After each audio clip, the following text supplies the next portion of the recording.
시청자 여러분 안녕하십니까? 9월 28일 목요일 RK9 뉴스입니다. 오늘 첫 소식은 이민 관련 뉴스로 시작합니다. 미국 내 이민 단속을 전담하고 있는 이민세관 집행국 ICE가 이번 주 피난처 도시들을 집중 단속해 LA와 필라델피아에서 각각 100명 이상씩 모두 500명을 체포했습니다.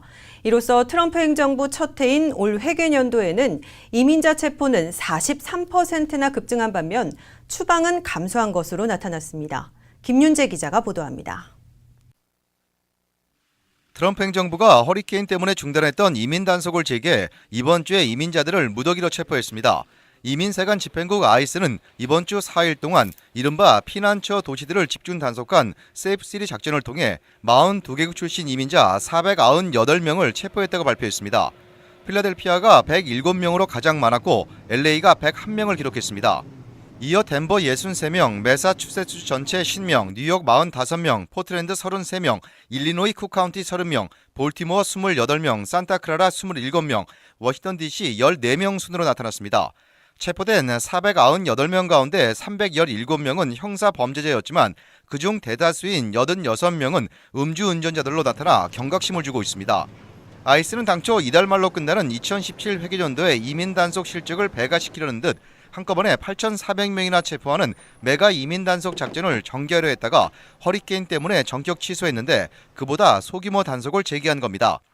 이로써 트럼프 행정부의 첫 해인 올 회계연도 한 해에는 이민자 체포가 43%나 급증한 반면에 추방 재판의 심각한 적체로 실제 추방은 오히려 감소한 추세를 기록하게 됐습니다. 트럼프 행정부 출범 직후인 1월 22일부터 9월 초까지 대대적인 이민 단속에서 체포된 이민자들은 오바마 시절인 지난해보다 43%나 급증했습니다. 특히 이 기간 중 형사 범죄 없는 단순 이민법 위반자들은 2만 8천 명이나 체포돼 전년보다 무려 3배나 급증해 무차별 단속이 이루어졌음을 보여줬습니다. 하지만 올 회계연도에 실제로 추방된 이민자들은 21만 1,068명으로 오바마 시절인 지난해 24만 255명보다 2만 9천 명, 12% 줄어든 것으로 나타났습니다. 트럼프 행정부의 실제 추방이 줄어든 것은 추방 재판에 계류된 케이스들이 60만 건이나 적체돼 있기 때문으로 분석됐습니다. RKTV 뉴스 김윤재입니다. 다음 소식입니다. 캘리포니아주는 유권자들이 많음에도 불구하고 대선 예비선거가 다른 주에 비해 늦게 치러져서 별다른 영향력을 행사하지 못한다, 이런 지적이 높았습니다. 이에 대해 제리 브라운 캘리포니아 주지사는 어제 대선 때마다 6월에 치러지는 민주당, 공화당 대선 후보 경선 예비선거를 오는 2019년부터 3월로 일찍 치르는 법안에 서명했습니다. 이에 따라서 오는 2020년 대선 예비선거는 3월에 치러질 예정입니다. 박현경 기자가 보도합니다. 캘리포니아주 대선 프라이머리 예비선거가 3월로 앞당겨 실시됩니다. 제리 브라운 캘리포니아 주지사는 대선과 주 예비선거를 3월 초로 변경하는 법안 SB 568에 서명했습니다. 법안 SB 568은 오는 2019년부터 예비선거를 3월 첫 번째 화요일에 치르도록 하는 내용을 주요 골자로 하고 있습니다. 이에 따라 다음 대선의 캘리포니아주 예비선거는 2020년 3월 3일, 이른바 슈퍼 투스데이에 치러지게 됩니다. 이로써 아이오와주와 뉴햄프셔, 네바다, 사우스캐롤라이나주 등 4개 주에 뒤이어 캘리포니아주는 다른 여러 주들과 함께 예비선거를 실시합니다.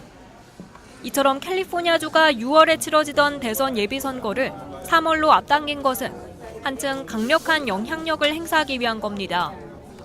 그동안 캘리포니아주에서는 인구가 가장 많음에도 불구하고 대선 예비선거가 다른 주에 비해 늦게 치러지면서 별다른 영향력을 행사하지 못한다는 지적이 높았습니다. 실제로 지난해 대선 당시 캘리포니아주가 예비선거를 치르던 6월에는 이미 민주당 힐러리 클린턴 후보와 공화당 도널드 트럼프 후보가 압도적인 지지를 얻어 사실상 후보로 확정된 상태였습니다.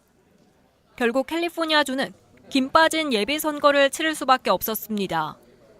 하지만 2020년 3월 초반에 예비선거가 치러지게 되면 투표율도 오르고 캘리포니아주 예비선거의 영향력도 보다 높아질 것으로 기대됩니다. 반면 예비선거가 3월에 치러진다 하더라도 예상만큼 실제 효력을 발휘할지는 미지수라는 지적도 제기됐습니다. 지난 2008년 캘리포니아주는 대선 예비선거를 2월 5일로 앞당겨 치렀지만 당시 다른 주들도 대거 예비선거 날짜를 앞당기는 바람에 예비선거 날짜 변경 의미가 퇴색됐었습니다. RKTV 뉴스 박현경입니다. 미국 정부가 중국의 고강도 대북 제재 이행을 긍정평가하고 중국 등에 대한 세컨더리 제재 부과를 자제할 것임을 시사했습니다.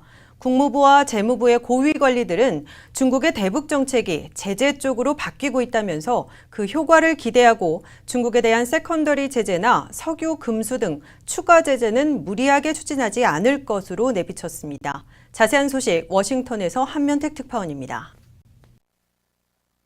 미국 정부는 중국이 북한 김정은 정권의 돈줄 조이기에 본격 나섬에 따라 그 효과를 기대하고 긴밀히 협력하겠다는 입장을 밝혔습니다. 미국 정부는 이에 따라 중국 등에 대한 세컨더리 제재 부과를 포함해 추가 제재를 일단 자제할 것임을 시사했습니다.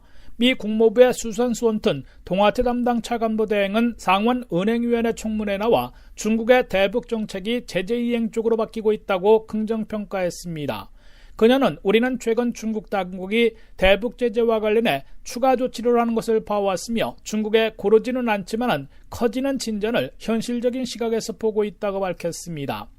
션턴 차관보 대행은 특히 금융차단에 초점을 맞춘 새 대북 제재 이행과 관련해 중국과 긴밀히 협력해 이 전략을 실행하고 있다고 강조해 미중 간 협력으로 김정은 정권 돈줄 조이기를 실행하고 있음을 내비쳤습니다.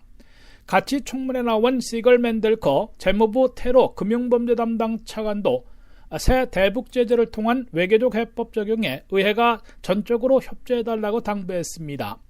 맨델커 재무부 차관과 션턴 국무부 차관부 대행은 역으로 중국에 대한 세컨더리 보이콧과 석유 금수 등 추가 제재를 촉구하는 연방 의원들에게 자제해 줄 것을 공개 요청했습니다. 두 고위 관리들은 새로운 제재만 추가하라고 요구하면 행정부의 외교적 해결 노력을 어렵게 만들 것이라고 강조했습니다. 트럼프 행정부 고위 관리들의 이런 요청은 북한 교육의 90%를 차지하고 있는 중국이 고강도 대북 제재 이행에 돌입한 만큼 그 효과를 기다려보는 게 바람직하기 때문에 중국에 대한 세컨더리 보이콧 적용이나 석유 금수 등 추가 제재 추진은 자제할 것임을 시사한 것으로 미 언론들은 해석하고 있습니다. 중국 정부는 현재 유엔의 대북 제재 결의에 따라 중국 내에서 북중 합작 형태로 운영 중인 북한 식당들을 포함해 북한 기업들을 120일 내에 폐쇄토록 명령하는 등 강력한 대북 제재 이행에 착수해 있습니다.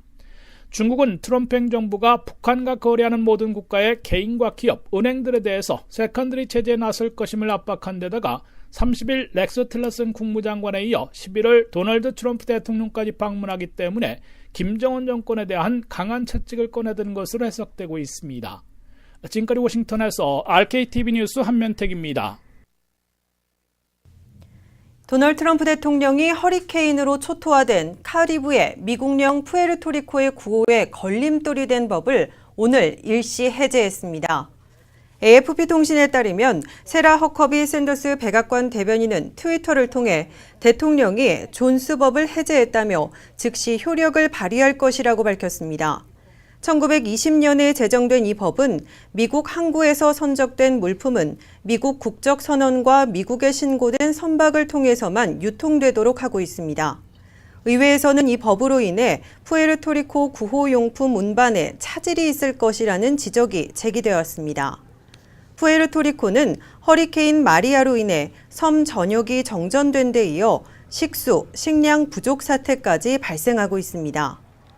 앞서 공화당 중진 존 맥케인 상원의원은 국토안보부 장관에게 서한을 보내 푸에르토리코의 국민들이 존스법으로 인해 식량과 깨끗한 식수, 생활용품을 구하고 인프라를 구축하기 위해 최소 2배에 달하는 비용을 지불하는 것은 용납할 수 없다고 촉구한 바 있습니다.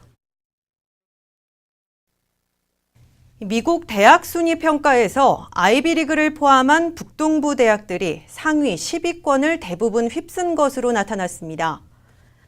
월스트리트저널은 영국의 대학 순위 정보 조사기관인 타임스 고등교육과 공동으로 진행한 미국 대학 평가에서 하버드 대학이 1위를 차지했다고 보도했습니다. 하버드대를 필두로 아이비리그 대학 가운데 컬럼비아대, 예일대, 펜실베니아대, 프린스턴대, 코넬대 등 6개 대학이 탑 10에 올랐습니다. 이들 대학은 하버드 대학을 중심으로 반경 400마일 안에 몰려 있습니다. 매사추세츠 공과대 MIT와 스탠퍼드대가 공동 3위를 차지했습니다. 듀크대는 5위, 캘리포니아 공과대 칼텍은 7위에 랭크됐습니다. 타임스 고등교육 측은 탑 32 대학 가운데 공립대가 2곳에 불과한 것은 공립고등교육의 위기를 말해주는 것이라고 분석했습니다. 전처 살해 혐의로 기소돼 무죄 판결을 받았다가 다시 강도와 납치 혐의로 유죄 선고를 받고 9년간 복역해온 풋볼 스타 오제이 심슨이 다음 달 1일 석방됩니다. 네바다 교정국의 브루키스트 대변인은 심슨이 네바다 북부 러브록 교정센터에서 하이데저스 스테이트 교도소로 이감된 후 풀려날 것이라고 오늘 말했습니다. 심슨은 2007년부터 러브록 교정센터에서 복역해왔습니다. 심슨은 석방 후에 가족들이 있는 플로리다주에 정착할 것으로 보입니다. 앞서 네바다주 가석방 심의위원회는 지난 7월 심의위원 만장일치 결정으로 심슨의 가석방을 확정했습니다. 심슨은 2007년 네바다주 라스베이거스의 한 호텔에서 동료 5명과 함께 스포츠 기념품 중개상 2명을 총으로 위협하고 기념품을 빼앗은 혐의로 이듬해 최고 33년형을 선고받았습니다. 이후 심슨의 형은 감형됐으며 형기는 2022년 9월 29일까지였습니다. 심슨은 미국 형사재판사에서 언론에 가장 많이 보도된 케이스 중 하나로 오제이 심슨 사건으로도 유명합니다. RK9 뉴스 잠시 후에 계속됩니다.